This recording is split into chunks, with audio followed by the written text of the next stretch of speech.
Welcome to Turtle Talk. This is Morgan's story and the family's journey. I'm Craig, and I'm Michelle. Welcome. welcome to Turtle Talk. Welcome. Craig and Michelle. This is a continuation. This is episode 3 of Morgan's story and the family's journey. And the first 2 episodes, we've gone through kind of a whirlwind of activity from the accident, a little bit about Morgan.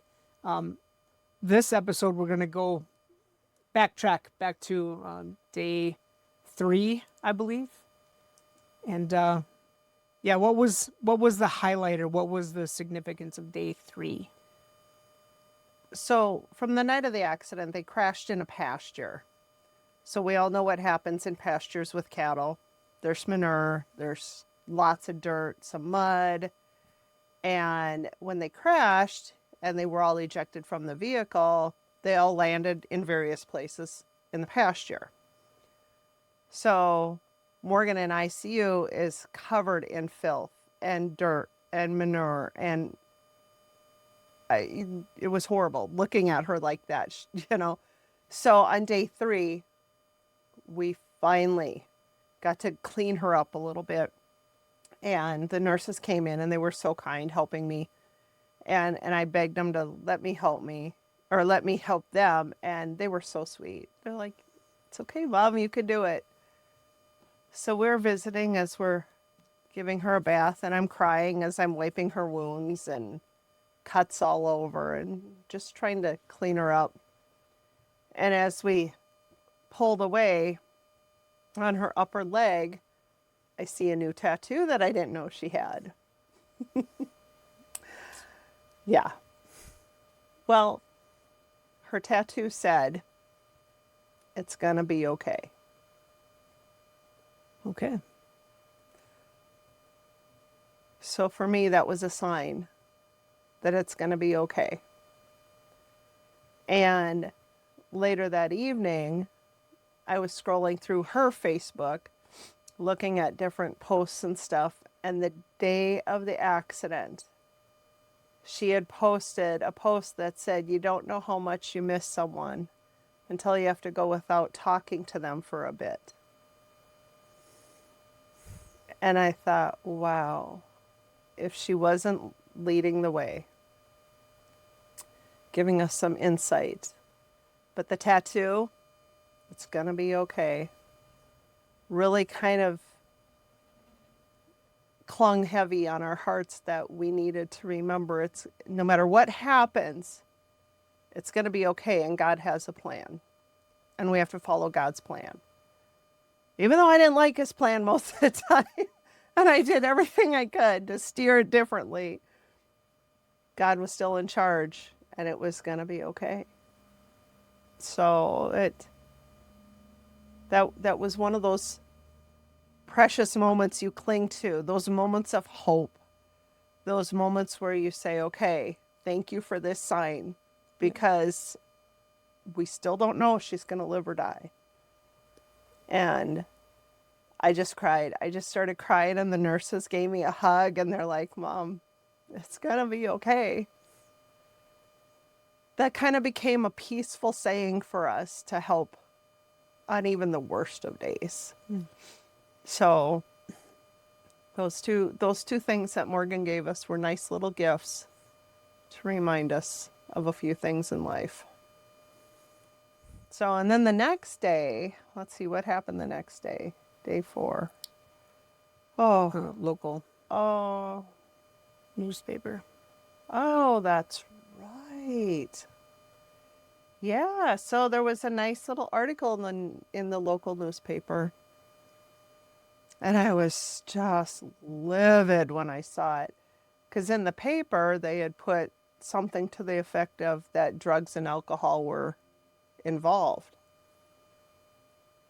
And I was like, "You're giving this information to the public, and everybody's already forming opinions, right? Parents, police, everybody's got their opinions." Yeah. But the lab work said, "Stop. There was no drugs. There was no alcohol. There was nothing. It was 3 kids out on a drive doing nothing wrong. No traffic violations, no nothing. Right? And for the paper to put that in there, and I called the paper. I was livid. I called them. And I am like, why are you putting that in there? That's not true. And they're like, well, that's the information the police gave us. And I said, did you verify it? Well, no, because the police gave it to us. So you didn't verify this information. You took it from one source and didn't verify it. And I'm not sure who was on the other end of the line from the newspaper, but boy, did I let them have it. And I told them, I said, that is a flat out lie. I will send you their lab results for all three of them. I'll send you whatever you want, but that is horrific reporting when you don't verify. Yeah, you may have a source that gives you information, but at least verify it. Right. So that was, of course, people believe everything they read, especially if it's in the paper, it must be true. And so then people are like, well, your daughter was doing drugs and drinking. And so not only are we battling to try and save her, but we're sitting here having to show lab sheets to people and say, this isn't true. Because people can be judgy. And there were some people who are like, well, your family she and your family don't deserve help because she was drinking or doing drugs. Because the paper said so. Right. Did they ever run a retraction? Never. Okay. Yeah. Interesting. It was, I was just, they didn't even call for a statement. I mean, granted, we're in the middle of a crisis, but they didn't even verify the source. Right. You know, and until the truth comes out, just don't put stuff like that. Just say there was an accident. Right. Did they talk to any of the other families? No, They none of just them. ran with it. They just ran with it. So that I found really, really disheartening. Like, before you start insinuating, even if a source tells you, you know, I mean, that we had to do a lot of damage control and a lot of explanation to people because of that article. And there were a lot of people who to this day still don't believe us. Right. Because of what the paper put. Yeah. That's unfortunate to fight more than one battle and then to have that thrown in for no reason. Exactly. Just, yeah, fuel the fire. Field of fire, yeah.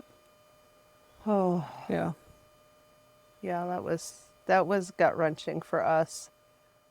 I don't regret hollering at anybody for that. I don't regret standing up for her or the other kids, because the truth always comes out. Yep. You know, and as we go through this journey, more truth is going to come out. We've had to be very cautious to protect her, but now we feel pretty safe in what we can say, and finally tell everyone the rest of the story. Oh, those young kids won't get that. But No. so that's day 4, Yeah. and I know you were dealing with surgery after surgery. Oh. Day 5 was putting pins. Yeah, Morgan's femur, when she was ejected, she hit a tree and it shattered her femur. And the x-rays showed the ends, instead of it being one tight bone, it was frayed. And so because of her situation, they just put some pins in to stabilize her leg because it was separate. And so they put some pins in. I think that was about day 5. And then day 6, her heart rate and her brain pressure were way down. And so they were able to jump in and then actually fix the femur. So she's got a big rod in her leg now. And the doctor said, you know, I placed the rod and I just kind of scooped up all the particles there and kind of put it together because as her bone heals, it would absorb those little particles and stuff. And Holy crap. I looked at the x-ray and I just thought, oh, please, Lord, do not let her remember any of this, because that had to have been so painful. Excruciating. You know, where every wound she had, everything. I prayed and prayed that she would never remember what happened. The whole chase, the accident, the pain. I just prayed she would never remember that. That was tough. And then we moved on. I think it was the next day after that. I don't know, day 7, day 8, somewhere in there. They put in an IVC filter in her to catch any blood clots through her blood system. You know, so she didn't have a clot and die that way. That would have been horrible. Fighting to save her life and die from a blood clot. So thank God they put the IVC filter in. And then it was another day or two, and then it was the trach and the peg, so they could finally pull this tube out of her throat. Oh, Lord. They finally got the tube out, but, you know, she had a trach, and then they had a peg for feeding. And now we're on, I don't know, like day 7, 8, and she wasn't going to the bathroom very well. And so it could only be IV nutrition. And so we're slowly starting to introduce food, and then she'd get bloated. And Never-ending battles. I never thought I'd pray for poop in my life, but I prayed for poop. Like, you know, because if that didn't happen and her bowels didn't start working, there's a whole nother problem of things that we have to handle. So you pray for the craziest of things in these situations. It was insane what we were praying for or not praying for. You know, I remember, I don't know, it was shortly after one of the surgeries. I went down to the parking ramp and I was sitting in my car, and a friend had called me from El Paso. And I had worked with this lady. She was such a beautiful, beautiful lady. And she worked at the Protestant church, and I worked at the Catholic church. So we were like partners in crime on everything. And she called me in tears because her daughter was crossing a street in El Paso, and a driver ran her over and killed her. And she said, oh, Michelle, I've been praying for Morgan, but I need you to pray for my daughter. And she was not handling it well. And, you know, I totally get it. I'm not handling it well. I don't even know how to help her handle anything because I can't even handle myself. And we talked and we cried and cried and cried. And people walked by our car were in the parking garage. And I'm, you know, talking on the phone, and they're kind of looking like, are you okay? And I just, that day, I couldn't stop crying, and I couldn't help her pain, and she couldn't help mine. And we were just two helpless moms just trying to figure out what was next. And I get off the phone with her, and I just remember holding the steering wheel and kind of banging my head a little bit, going, Jesus, please, just, what can I do? I will barter with you. I will give up my life right now. Please just save my girl. Don't make me go through what my friend is going through, because she lost her daughter. And I'm hollering at God in the parking ramp. People are looking at me like I'm crazy. And I am just sobbing hysterically. I just wanted a miracle. I just wanted to walk back in the hospital and she'd sit up and say, hey, Mom. But we don't always get what we wish for. Not yet. Not yet. Not yet.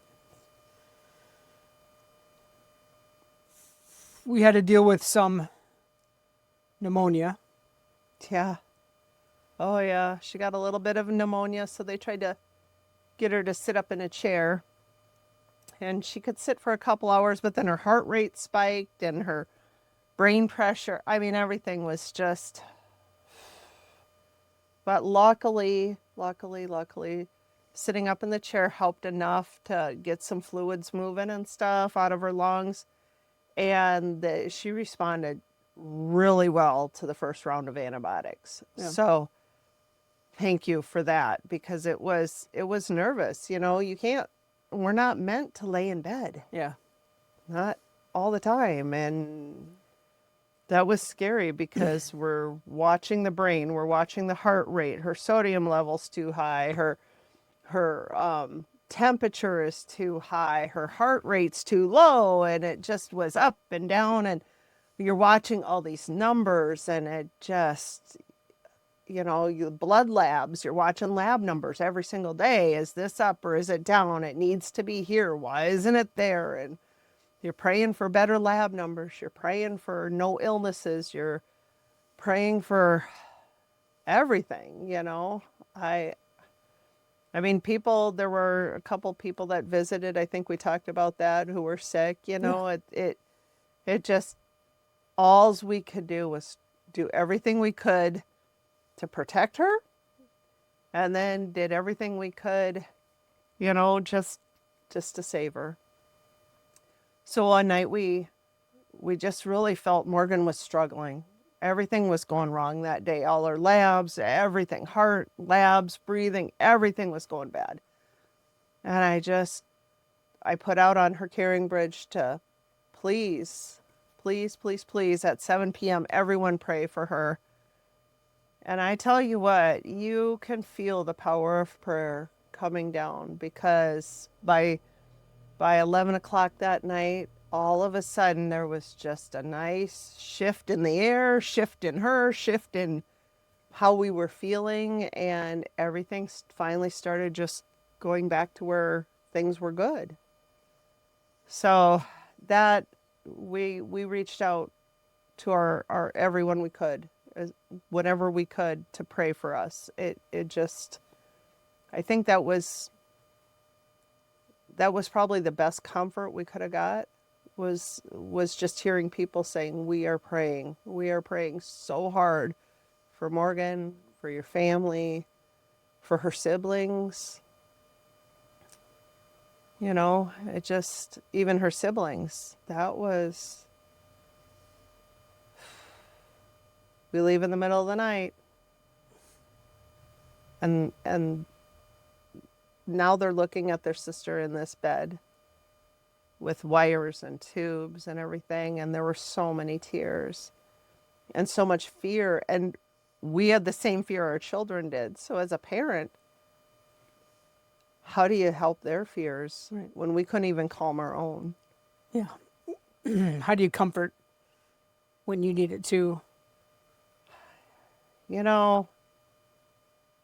For us, just hugging our kids and trying to remain positive for them, I think really helped Tom and I to stay positive for them, and give them comfort. And no matter how hard we tried, there was no way that this wasn't going to affect them. Right. But everything we talked about was positive with them, to always keep them on the positive path, even when things didn't look so good on the other path. You have to protect the one, you have to try and save the other one. Oh, it was a juggling act. I don't honestly know quite how we accomplished any of it. And then on top of it, you have sparring families, and you still have the police coming and hounding us, even on day 10, day 11. We have a lawyer, go talk to them, and they still are hounding. And it just, so there, you have the newspaper hounding us, doing this stupid article, and you have the police hounding us, and you have the naysayers writing negative stuff on social media. That was just, we are hurting, we are struggling, and none of this helped. Right. None of that helped. But what did help was all the people that come and gave us a hug, and the kindness of strangers. Let me tell you, the kindness of strangers is the best thing in the world. I was the day I came in from the car after bartering with God for a while, I just needed a cup of coffee, and I don't even know where my purse was, money, anything. And this lady just looks at me and she says, "Can I just buy your coffee for you?" And I said, "Oh, thank you." She got my coffee, gave me a hug, and she says, "God's with you. It's okay." And then I started bawling again. Oh, was constant Kleenex in our world. Yeah. So yeah, then, then we got through the surgeries. Then we finally went to the step down. I think that was the ICU step down was the day after we got thrown out of the hospital. Day 13. Day 13. And then we went to the step down unit, and we were only there a few days when all of a sudden Morgan made a noise, like a pain noise. And I jumped up and I run over to her because she hadn't spoke to this point. We had little flutters and things like that, but no speaking. And I'm feeling around her, like, what is going on? Why does she have this just horrible facial look? And I reached under her and she was scalding hot. And I rolled her, like burning, like there's an iron underneath her. Yeah. I roll her and I put my hand on the cooling blanket. They had a cooling blanket underneath her to stop, to help calm down her fever. And the cooling blanket was almost on fire. It was so hot. And I ripped it out and I threw it on the floor, and I'm hollering for the nurses. And she is just as red as a cherry on her back. It was awful. And so we had to go get some ice packs and lay them down in the bed and lay her back down. And I'm like, what is going on? And these people come, other nurses and the head nurse all come in and stuff. Well, the nurse we had for those first couple days, they didn't know how to add water to the cooling blanket. So it's a machine that runs cold water through the blanket. But when the water runs dry, it turns into a burning blanket. Oh, okay. Yeah. Oh, wow. Oh, wow. So immediately there's like all this paperwork going on, and stuff. But so then we thought, okay, she's okay. The redness started going away and stuff. Well, it took about 4 days. And then Morgan's back was covered with all these spots. So immediately we're like, what is going on? So they had called dermatology and everything else. And at first nobody could figure it out. Well, finally it took a little bit, a couple days, 3, 4, 5 days. Time is kind of surreal at this point. But dermatology came back and said that she had some type of burn. Thermal burns. Yeah. Thermal burns all over her back from the cooling blanket that was run out of water and burned her. So basically she got burned. Yeah. But since they didn't know what it was, well, let's put some hydrocortisone on it and let's put all this other stuff on it. And none of it was actually good for it because Thermal. they're burns. Yeah. Poor Morgan. Poor Morgan. But she was reacting to stimulus then. She did react to stimulus. My heart was just broken. Yeah. My heart was just broken that she's struggling. She's fighting to stay alive. And then we burn her on top of it. And when I say we, I didn't mean Tom and I. No. We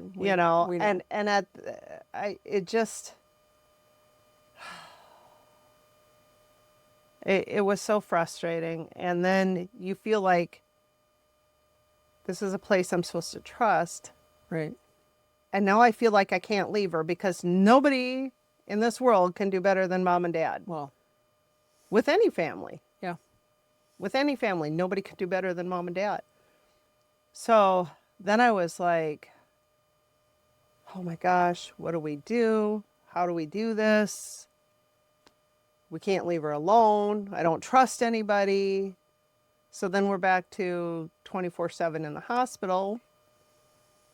You know, even though we were still staying in her room, but we had got a room at like the Walsh house there, which was nice because then we could actually shower in peace and, you know, have our own bed to sleep in, an actual bed. So we, you know, took turns on the night shift and the day shift and every shift thereafter. And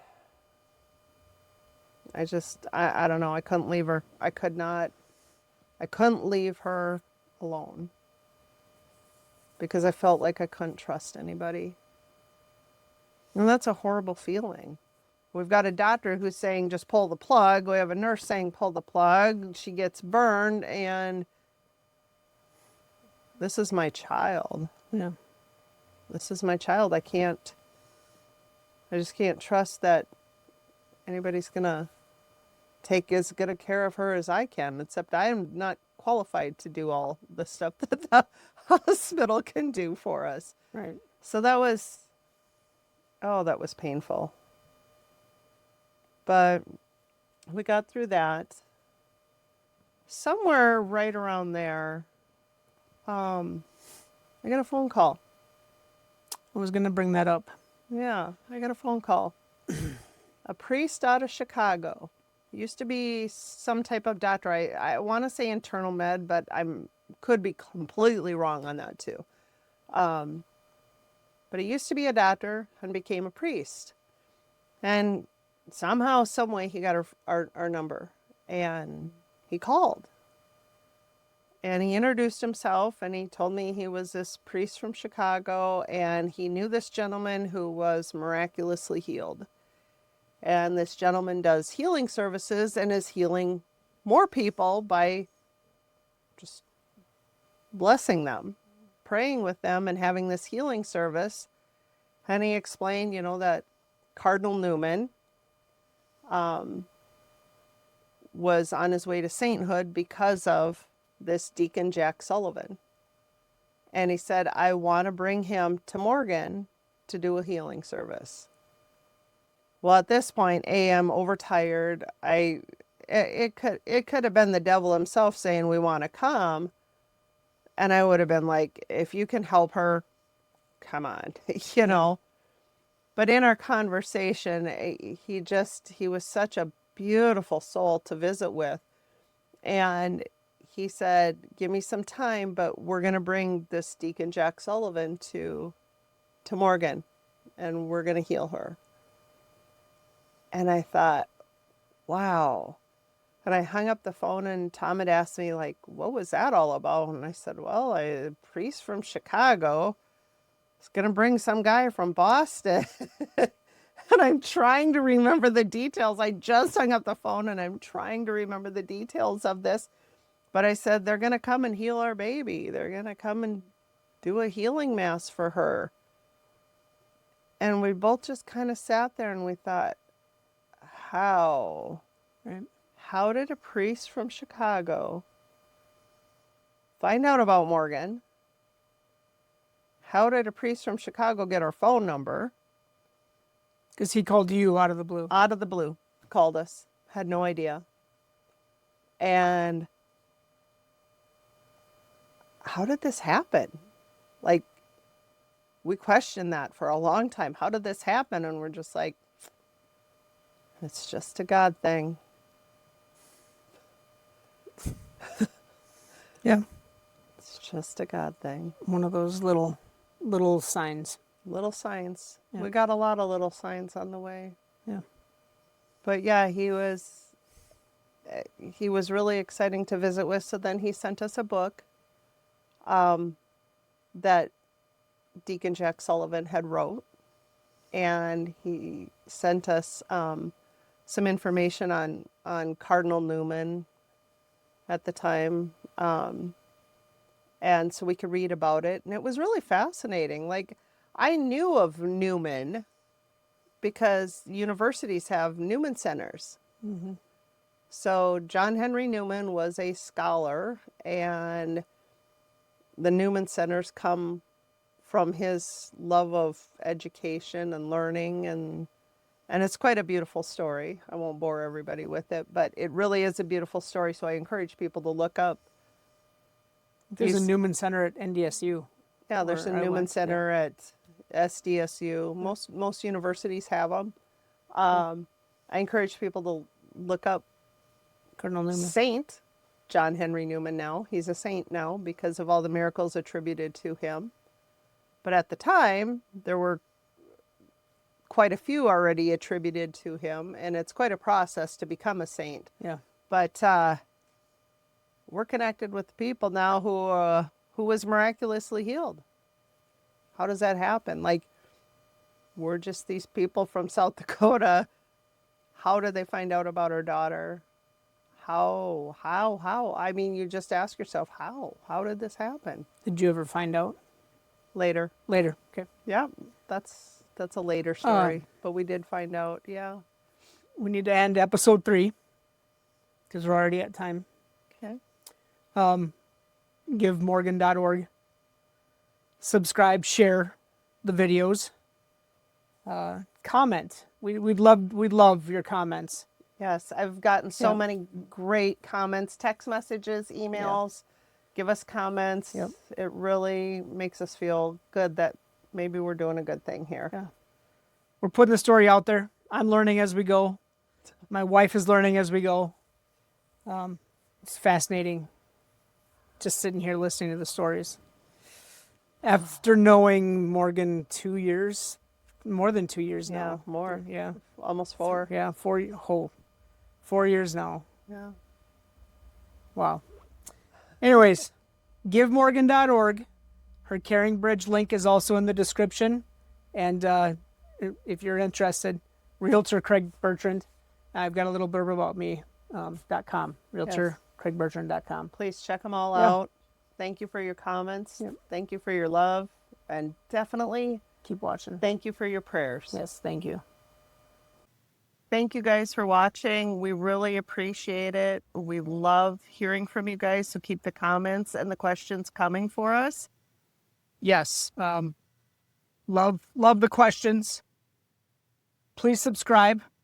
Go to www.givemorgan.org or visit me at my real estate website, RealtorCraigBertrand.com. And we always want your questions, comments, like, and share wherever you listen or watch. Thank you. Thank you.